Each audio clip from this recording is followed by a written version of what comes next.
Voilà, voilou. Bienvenue donc à tous. Bonjour à toutes et à tous aujourd'hui. Donc pour le premier épisode de notre émission Tous les mots de la Terre, nous recevons avec un immense plaisir Marilyn, qui est ma maman. Marilyn donc va nous témoigner de son parcours et de son combat face à la maladie du cancer. Je vous remercie donc à toutes et à tous de bien vouloir accueillir chaleureusement Marilyn. Merci Marilyn d'avoir répondu à mon appel à témoins. Sache que nous sommes ici en complète bienveillance et que notre objectif sur la chaîne Cacro et vous est de pouvoir sensibiliser, informer, écouter et soutenir toutes celles et ceux qui en ont besoin. Nous ne sommes pas médecins, donc nous sommes ici en témoignage. Nous sommes ici pour pouvoir relayer des parcours et des combats. Donc Marilyn, peux-tu nous parler un petit peu de toi, nous expliquer pourquoi tu as bien voulu répondre à mon appel à témoins, s'il te plaît? Bonjour à tous et à toutes. Je m'appelle Marilyn, j'ai 64 ans, je suis maintenant à la retraite et j'ai eu une enfant, une fille. Donc voilà, là, je réponds à ce témoignage car ça peut servir. Les gens qui ont comme moi un cancer, ça peut les aider parce que souvent on cherche des personnes qui ont à peu près le même parcours médical. Donc, si ça peut les aider, je veux bien témoigner. Voilà. Très bien. Est-ce que tu peux nous expliquer ta maladie et raconter comment ton combat a commencé? Est-ce qu'il y a eu des symptômes? Est-ce que tu as eu des changements qui ont fait que tu t'es un petit peu alerté par rapport à ça? Oui, bien sûr, j'avais 41 ans. Alors, on est pris un peu dans le rythme de la vie un peu rapide, hein. On ne fait pas trop attention à son corps, on ne se surveille pas. Et un jour, j'ai regardé ma poitrine et j'ai vu que j'avais un sein qui avait un peu changé de forme. Le mamelon, surtout. Donc, j'avais déjà lu un peu des choses sur le cancer du sein et c'était un signe qui n'était pas bon. Donc je me suis dit, ah, là, il va falloir faire quelque chose. C'est peut-être pas un signe, un bon signe. Donc D'accord, j'ai consulté et puis je vous dirai la suite après. d'accord. Donc, ce que tu me dis, ce qui a été bien quelque part, c'est que ce que je comprends, c'est que tu avais déjà eu quelques informations déjà au préalable. Et ça, je pense que c'est très, très important parce que du coup, tu as pu peut-être aussi t'alerter à temps. Alors que c'est vrai qu'aujourd'hui, on a encore de nombreuses femmes qui n'ont pas ces informations-là, qui n'ont pas ces outils-là, en fait, de détection quelque part et d'information pour pouvoir prévenir quelque part de ça. Euh, D'ac- ouais, moi ça s'est passé en 1999. Donc il faut savoir que déjà on remonte il y a 23 ans. On était déjà beaucoup moins informés. Donc, par moi-même, j'avais quand même regardé, essayé de trouver des, des renseignements sur les cancers du sein, des cancers féminins.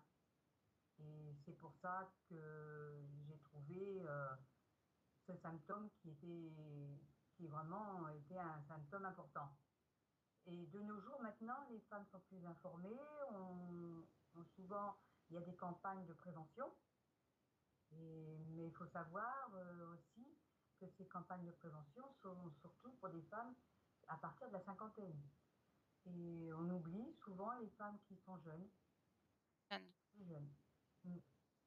Très bien, d'accord. Et du coup, on t'a fait, quand tu as coupé, Mm. t'as fait tout de suite des examens, on t'a... Alors, Alors, je pense que les traitements, c'est pas été tout de suite, mais c'est au moins déjà des examens pour alors détecter. ouais, pardon. Déjà, il faut savoir que dans sa tête, c'est pas facile de se dire peut-être on a quelque chose de pas bon. Donc, j'ai pas fait les examens tout de suite. Je vais dire que pendant quelques semaines, j'ai beaucoup réfléchi dans ma tête.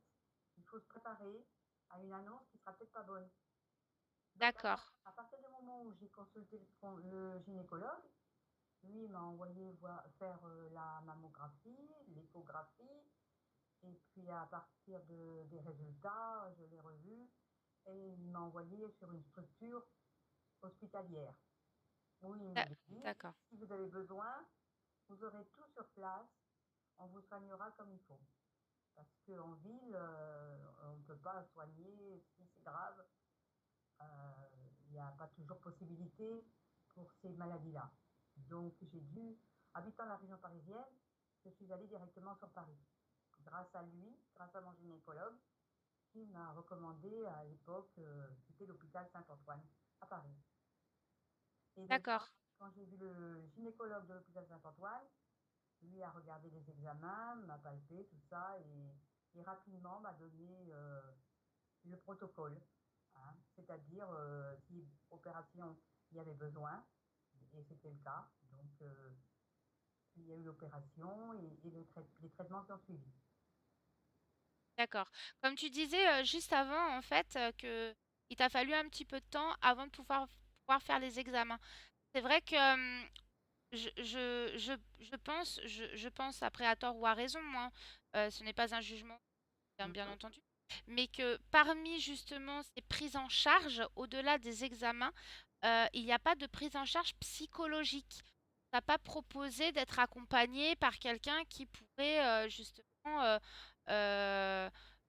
bah, t'aider un petit peu psychologiquement justement à accepter l'éventuelle mauvaise nouvelle. Non, Ça, c'est... il n'y avait D'accord, pas. Sinon, c'était de ma propre initiative que j'aurais dû consulter un psychologue. d'accord,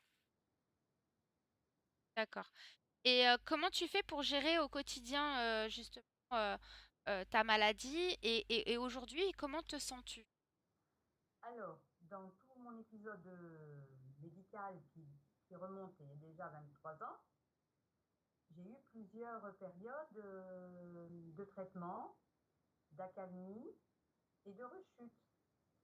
Donc, il faut accepter déjà que son corps change, on ne sera plus la même. Donc, ça aussi, c'est un travail sur soi-même, parce que c'est important de se dire, bon, dans mon cas, je parle pour mon cas, un sein en moins, donc c'est pas toujours évident à admettre. Il y a une possibilité de reconstruction, ça aussi, c'est un choix, donc on le fait ou on le fait pas, en sachant les bénéfices ou les problèmes que ça peut aussi apporter. Maintenant, je suis toujours en traitement. Et comment je me sens? Faut reconnaître こんにちは。que tous ces traitements apportent beaucoup de fatigue. Hein, c'est Pardon, une fatigue. Donc, excuse, sursauté, excuse-moi, hein, coucou Senzo, merci d'être présent. Avoir coupé, ça m'a fait sursauter. faut savoir accepter les choses, hein, que la fatigue, c'est naturel. Avec les traitements, on ne sera plus en forme comme on était avant. Il y a beaucoup de choses qu'on est obligé d'accepter. Des traitements qui apportent des effets secondaires, par exemple la chute des cheveux, des cils, des sourcils. Donc aussi dans les hôpitaux, vous avez des associations qui vous permettent de parler, de rencontrer des personnes qui ont aussi le même problème et aussi des ateliers pour pouvoir se maquiller, les ateliers aussi où on peut avoir des perruques, apprendre à faire un peu de sophrologie pour pouvoir accepter toutes ces choses que la maladie nous apporte. Voilà. C'est vrai qu'on a pu remarquer euh, dans les témoignages qu'on peut trouver un petit peu partout, que ce soit à la télévision, sur Internet ou ce genre de choses, beaucoup de femmes relaient en fait comment dire, la perte d'identité, la perte de féminité. C'est quelque chose qui est très très difficile pour elles à vivre, même presque, je dis bien presque, hein, je prends des pincettes, même presque au-delà de la maladie en fait. Et, et on les aide pas suffisamment, comme c'est pour ça que je parlais de psychologue tout à l'heure, parce que ça aussi c'est identitaire quelque part. On a la sensation de perdre son identité et de fait que son identité on ne la retrouvera pas pas la même, tout du moins. Il va falloir reconstruire une identité et c'est important. C'est important. Nous, on a pu le voir ensemble. D'ailleurs, quand on avait été à Paris pour aller chercher la même, ne serait-ce que la première, puisqu'il y en a eu deux, mais la Oui, première perruque ensemble, ça a été très important. bien sûr. Ça a été une étape très importante. Oui. Donc maintenant, il faut savoir que dans les hôpitaux comme ça, vous avez quand même un service de psychologie, hein. Donc, pour Ça a évolué. accepter, pour parler, on est coupé? Non, non, ça a évolué, j'ai Oh, dit. pardon. Donc, oui, ça a évolué, hein, ça a évolué. Et puis, c'est vrai que maintenant, les services d'oncologie, on dit oncologie parce que ça englobe toute la maladie avec les chimiothérapies, la radiothérapie. Donc, c'est l'oncologie. Et on peut discuter avec des psychologues. Mm. Parce que le corps ne sera plus le même si on fait une reconstruction. Après la chute des cheveux, beaucoup de femmes ont du mal à l'accepter parce que c'est vrai que quand la première fois les cheveux tombent par poignée, ça, ça C'est un fait, choc, c'est un choc. tout à Donc fait. on conseille souvent quand ça commence comme ça de ne pas attendre et de se raser la tête. De raser la tête, tout à fait. C'est vrai. Et Oui. après, des fois, on se trouve très jolie sans cheveux. Oh, t'es très jolie sans cheveux. Quoique là, comme on a dit tout à l'heure, ça Ça repousse. repousse. Ça repousse. Ça repousse. Mais t'es très jolie aussi avec ton petit bandeau. Et c'est ça aussi, c'est que du coup, ça a évolué parce que Oui. à l'époque, on n'avait pas autant De choix, d'accessoires, de choix. d'accessoires. Oui. Ça, tout à fait. Maintenant, c'est. Ouais, j'ai même remarqué, et j'ai discuté avec pas mal de dames, et j'aime beaucoup les bandeaux, Ouais. avec toutes les couleurs, des dessins et tout ça. Ouais. Donc, elles préfèrent ça aux perruques, même, des fois. Mm. Ouais, ouais, ouais, non, c'est vrai. Et C'est puis ça. même au niveau des, comme on disait, au niveau des sous-vêtements, comme tu parlais, Oui. on n'a pas parlé, c'est vrai qu'il y a les prothèses aussi. Voilà. Ça aussi, c'est au-delà de la perruque Oui. et de tout le côté, de tout le côté, on va dire, Visible. extérieur, Voilà. visible. Bien sûr. Il y a le côté aussi qui n'est pas visible. Et en l'occurrence, voilà, pour les prothèses mammaires qui Ouais. existent. Oui. Ils ont beaucoup évolué parce que elles sont en matière maintenant que vous pouvez même mettre dans un maillot de bain et on ne voit rien. C'est très bien fait. Ou directement, elles sont adhésives sur la peau et vous avez l'impression, franchement, d'avoir le sein comme celui qui est naturel. C'est très très bien fait. Mm. D'accord, Voilà. très Après, bien. certaines veulent se faire reconstruire. C'est tout un parcours. Ça, c'est aussi autre chose que moi, je n'ai pas fait, que je ne regrette pas de ne pas avoir fait.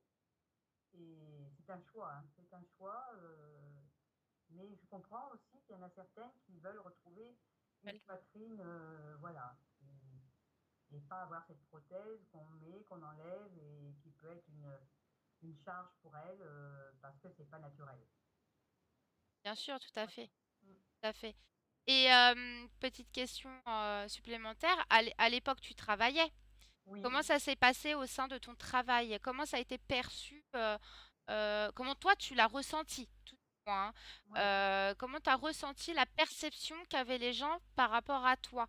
Est-ce que tu t'es rendu compte qu'il y avait plus de compassion, peut-être plus pas, je ne vais pas dire de dégoût parce que ce serait excessif, mais où les gens, où tu leur faisais peut-être un peu peur, parce qu'il y a des gens qui ont peur aussi, qui ne oui. connaissent pas et qui ont la sensation peut-être que c'est aussi un peu contagieux ou Ah oui, ça. surtout à l'époque, le mot cancer faisait très très peur. Donc après, vous avez le regard des gens ça, qui les ramène à leur propre santé. Donc ça leur fait peur, ils ne veulent pas le savoir, ils vous ignorent un peu. D'autres qui ont beaucoup de compassion. Alors au niveau de mon travail, bon, j'ai aussi un arrêt maladie à chaque fois que j'ai eu une rechute importante.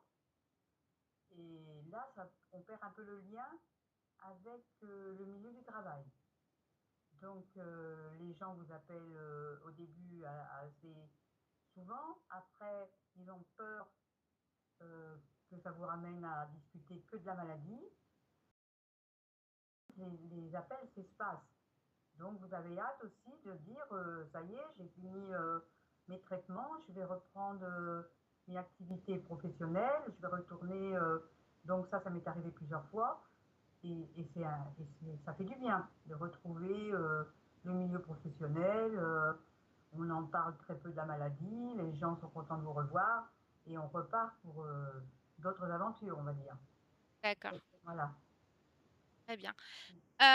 Est-ce que tu pourrais nous expliquer aussi un petit peu au niveau de ton entourage, comment ça a été perçu au niveau de ton entourage, parce qu'on a parlé du travail, mais le Oui, travail, c'est quand même des personnes qui sont un petit peu plus éloignées, mais les personnes qui voilà. sont vraiment proches de toi, comment ils ont compris la chose et est-ce qu'ils t'ont aidé et par rapport à ça, dans ton quotidien ou même d'ordre général, est-ce qu'il y a eu plus d'aide et plus de compréhension peut-être de la part des personnes qui étaient plus près de toi?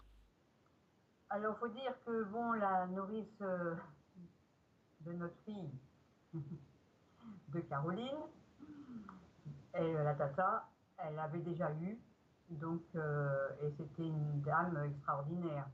Donc, j'ai eu beaucoup, beaucoup d'aide et beaucoup de compassion. Ensuite, Caroline, ben, c'est toi qui étais le plus important pour moi, surtout qu'à l'époque, tu avais 16 ans. C'est compliqué. C'était un peu compliqué, hein, mais bon, Vache rebelle. oui, mais ben, on a tenu le choc. Toutes les deux, on a fait front, hein, on a réussi quand même, hein. Donc, c'était pas facile, mais. Et puis, Jacques, mon compagnon, bah, lui, il a toujours été présent. Ça a été très dur pour lui, d'ailleurs, je pense. C'est souvent on le dit, c'est même plus dur pour l'entourage que pour soi-même, quand on doit déjà, premièrement, annoncer la maladie. Deuxièmement, quand l'entourage vous voit patraque, un peu mal foutu, et physiquement un peu diminué hein, quand même, plus de Oui, cheveux, sûr. tout ça, fatigué, il peut y avoir des nausées, des vomissements et autres. Donc l'entourage a du mal des fois. Hein, et donc c'est pas toujours évident, c'est même plus dur pour l'entourage que pour soi-même. Mm. Mais D'accord. j'ai été soutenue, j'ai été aidée, et puis on combat tout le temps, on combat. Mais Et- il faut accepter aussi la maladie. Il faut se dire que faut pas aller contre et être en colère. Au début, on est un peu en colère. On se dit, oh, pourquoi moi et pourquoi à cet âge-là.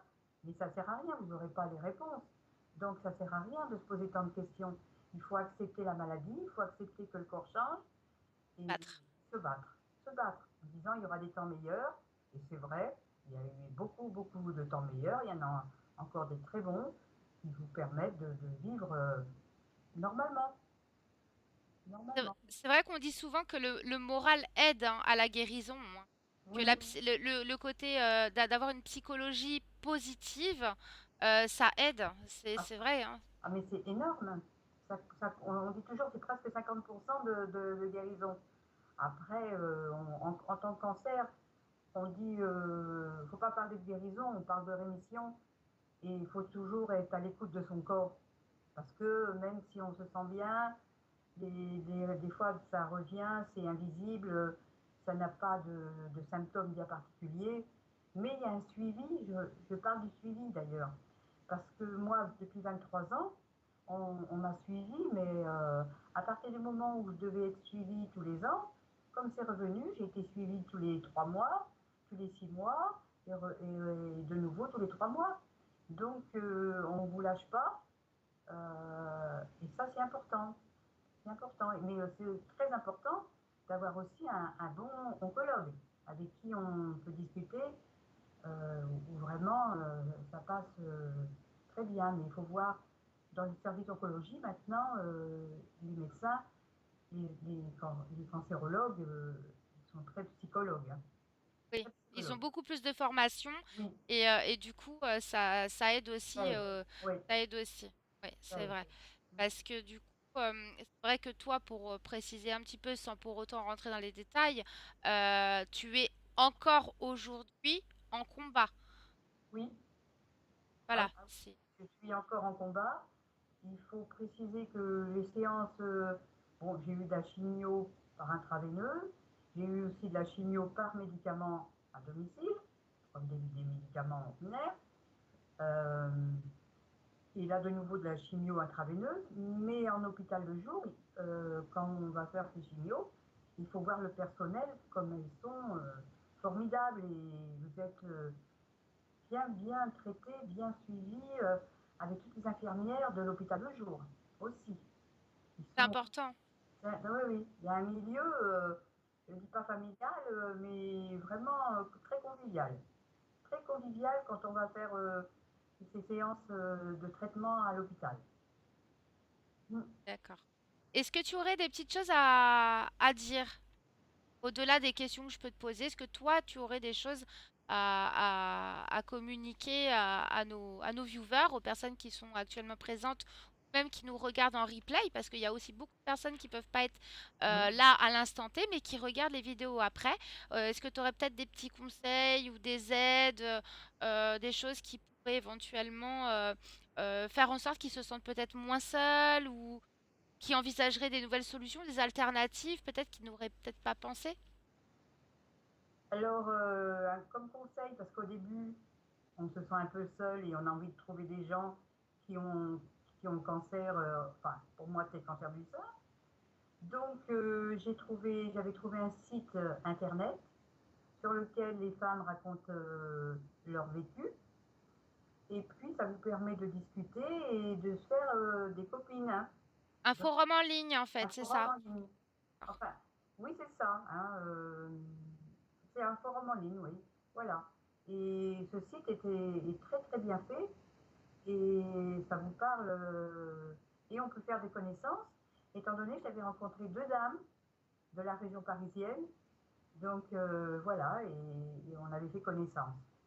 Et il y en a beaucoup qui arrivent à nouer des liens, qui fait des liens comme ça et qui se retrouvent pour aller boire un verre et tout ça. Donc il faut chercher, je ne vais pas donner le nom, je ne peux pas faire publicité pour le nom du site. J'ai Non, pas, non, voilà, j'ai pas le droit. non. Non, non, Donc, puis bon, il y en a beaucoup, donc oui, après, mais voilà. Donc, ouais, il faut chercher. Parce que au début, on a envie d'en parler. Enfin, pour mon cas, on a envie d'en parler, de rencontrer des gens, parce qu'on est un peu perdu, on voudrait savoir. Et par rapport à leur traitement, par rapport aux épées, par rapport à comment elles le vivent et tout ça, discuter et tout. Et ça fait du bien. Et après, d'accord. bon, après moi maintenant, beaucoup moins parce que je suis une ancienne, hein. Donc j'ai même l'habitude, je vais dire, je suis rodée. J'ai Senzo qui me précise sur le chat, maman, qu'on peut donner le site s'il est bien, il dit autant le partager. D'accord. Alors ça s'appelle les essentiels, forum, les LES et plus loin essentiels. Les essentiels, je crois que c'est .fr ou .com, je sais plus. Bah, Enfin, sur Google, les gens y trouveront, t'inquiète oui, on pas. peut taper les essentiels forum cancer du sein. Ça, voilà, les essentiels. Mm. Qui D'accord, d'ailleurs a été créé par une jeune femme dont sa maman avait le cancer du sein. Et vraiment, oui, on remplit une fiche, on met des renseignements et c'est comme ça, en mettant son mail et son adresse, qu'on arrive à nouer et tisser des liens avec des personnes qui sont proches, pas loin, dans la même région ou le même département. Très bien fait. Mm. d'accord. Alors, je voudrais savoir parce que bon, actuellement, on n'a pas beaucoup de spectateurs, Non, mais on va essayer quand même de poser la question. Est-ce que Senzo, qui est actuellement avec nous, aurait des questions à poser? oui. Peut-être qu'il s'interroge sur certaines choses. Est-ce que tu aurais des questions à poser, Senzo, à maman?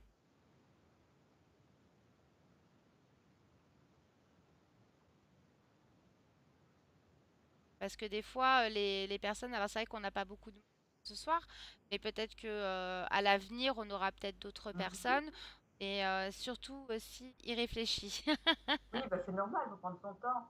Y réfléchit. Après, On voilà. aura peut-être d'autres personnes, surtout Si jamais vous avez des personnes que vous connaissez autour de vous, n'hésitez pas à leur indiquer aussi la chaîne pour que les personnes puissent aussi venir bah, regarder en replay la vidéo et peut-être auront des réponses à des questions qu'elles se posent. Ça peut être intéressant. N'hésitez pas à diffuser la chaîne pour également, je fais un appel à témoins pour d'autres personnes dans des situations pareilles de santé délicates, avec des maladies, des handicaps. Il n'y a aucun souci. Voilà, je cherche des personnes qui peuvent témoigner justement de leur parcours et de leur combat au quotidien par rapport à ça. Et comme maman l'a fait très bien aujourd'hui, c'était fabuleux. Du coup, voilà, on est là pour ça, on est là pour relayer, pour sensibiliser, pour être à l'écoute aussi et faire en sorte que les personnes se sentent moins seules et que parce qu'on se sent, je pense qu'on se sent toujours très seul face à la maladie quand on nous apprend la maladie, on nous apprend au moment où le verdict tombe, je pense qu'on se sent seul au monde. Je pense qu'il n'y a plus personne autour de nous, il n'y a plus que nous en fait. Et mais c'est juste, juste on se dise que c'est passager en fait, c'est passager. Voilà, c'est ça. Alors, bon, sur le même sujet, on dit aussi qu'il faut faire du sport pour continuer à bouger, à faire du sport qui évite les récidives. Mais il faut s'accorder aussi beaucoup de repos parce que il y a des moments où on ne peut pas faire de sport. Il y a des moments où le corps dira non. Donc il faut attendre d'avoir récupéré un peu pour pouvoir faire un peu de sport. C'est-à-dire la marche, enfin, le sport qu'on aime, hein, je veux dire. Mais parce que souvent, ils préconisent dans le traitement aussi ou après traitement, faites du sport, ça évite les récidives. Mais voilà, il faut s'accorder du repos. C'est comme ça qu'on récupère et c'est comme ça qu'on peut repartir de bon pied. D'accord. Mm. Alors, Senzo nous dit, après moi, je pense comme ta maman, je pense qu'il faut garder le moral et rester positive pour continuer à bien combattre la maladie. Puis si on a des gens, pardon, si on a des gens à qui on tient, on va se battre encore plus. Voilà, Voilà, c'est ça. je vais y arriver. Tout à fait ça. Il ne faut pas lâcher. Hein, il faut se dire qu'autour de soi, il y a des gens qu'on aime et qui nous aiment. Donc, il faut continuer. Il faut continuer. Et il faut penser aussi que les traitements, la recherche, elle évolue, hein, beaucoup. Donc, on trouve de nouveaux traitements. La, la qualité de vie est bien meilleure que ce que j'ai connu même il y a 23 ans. Donc, voilà. Et surtout, accepter, c'est surtout pour ça. Hein, il faut accepter le changement et revoir ses priorités. Hein, parce que bon, se dire, ah là là, je vais t'arrêter combien de temps pour mon travail et tout, mais il ne faut pas penser à ça. Il faut d'abord se dire, je vais me soigner, comme ça, je vais pouvoir reprendre mon travail après. Parce D'accord. qu'on ne peut pas mener tout de front. La Oui, maladie et le travail et tout gérer en même temps, non, c'est pas possible. Il faut d'abord se dire, on va tout faire pour se soigner, hein, et puis après, on verra la suite. Parce que de toute façon, déjà au niveau du travail, bon, il faut penser aussi qu'on a le droit à des indemnités journalières quand on s'arrête. Donc, sauf évidemment les personnes qui sont peut-être indépendants et autres, ça c'est pas compliqué. toujours évident. Moi, j'ai eu la chance, je le dis bien, j'ai eu la chance d'être dans les postes, donc fonctionnaire, ce qui m'a permis aussi de pouvoir m'arrêter le temps qu'il a fallu à chaque fois sans problème financier. D'accord. Ce n'est Parce pas que toujours évident, hein. oui, non, mais j'entends bien, hein. Et Mhm. d'ailleurs, tu parlais de traitement et là, tu parles de problèmes financiers. Je voudrais savoir justement, moi, ma question, c'est, par exemple, au niveau des traitements, est-ce que les traitements ont été tout le temps pris en charge ou est-ce qu'il y a des choses qu'il a fallu que toi, tu payes de ta propre poche? Ah, alors, pour ce qui est traitement, comment on va dire, les chimios, les rayons, tout ça, les taxis qui vous emmènent, ils vous ramènent, tout ça, c'est pris en charge à 100% par la sécurité sociale. Après, par contre, pour le bien-être, comme quand des fois la peau est un peu abîmée et séchée à cause des traitements, il y a des crèmes. Moi, j'ai eu le cas avec les pieds où j'avais une chimiothérapie qui donnait des brûlures au niveau des pieds et des mains. Là, par contre, les crèmes, c'est vrai qu'on n'est pas pris en charge. D'accord. Et pareil pour les ongles, parce que vous avez des chimiothérapies où des fois vous pouvez perdre des ongles parce que il faut éviter le soleil, les rayons ultraviolets, vous devez acheter des vernis spéciaux. Ça c'est pareil, c'est pas pris en charge. Donc c'est un peu dommage pour ça. Faudrait qu'il y ait encore de l'évolution par Oui, rapport à ça. tout à fait. Il faudrait oui, revoir certaines choses pour tout ce qui est produit qui permet aussi du bien-être pour éviter des désagréments au niveau des mains et des pieds surtout. C'est souvent ça. Mm. Oui, puis en plus, ça doit être vachement handicapant quand même, parce Oui, que les pieds, bah, pour te déplacer, puis les mains, tu oui, t'en sers au quotidien pour tout, tout quoi. à fait. Donc, Oui, oui, oui. Donc voilà. d'accord. Est-ce que tu aurais quelque chose à rajouter? Non, je pense qu'on a fait le tour de tout ce que j'ai pu vivre hein, dans mon vécu de 23 ans. Non, 23 je ans. n'ai pas. Non, je n'ai rien à rajouter. D'accord. Je Parce reste- qu'on arrive à la fin de notre échange, malheureusement. Mhm. Donc, en tout cas, moi, je te remercie, maman, hein, infiniment pour ta confiance envers nous. En Merci, tout cas, Martine. on te souhaite le meilleur. Et sache qu'on est très fiers de toi Merci, c'est gentil. et que tu peux l'être aussi. Et en tout cas, merci à toutes et à tous d'avoir suivi en fait donc cette chaîne et ce premier épisode qui sera, j'espère en tout cas, le premier d'une une longue lignée. Rendez-vous au prochain épisode et n'oubliez pas de follow. Un gros bisou, les amis, et à très vite. On vous embrasse fort et merci de nous avoir suivis. Plein de Au bisous. revoir. Merci maman. Allez, je coupe le live. Bye.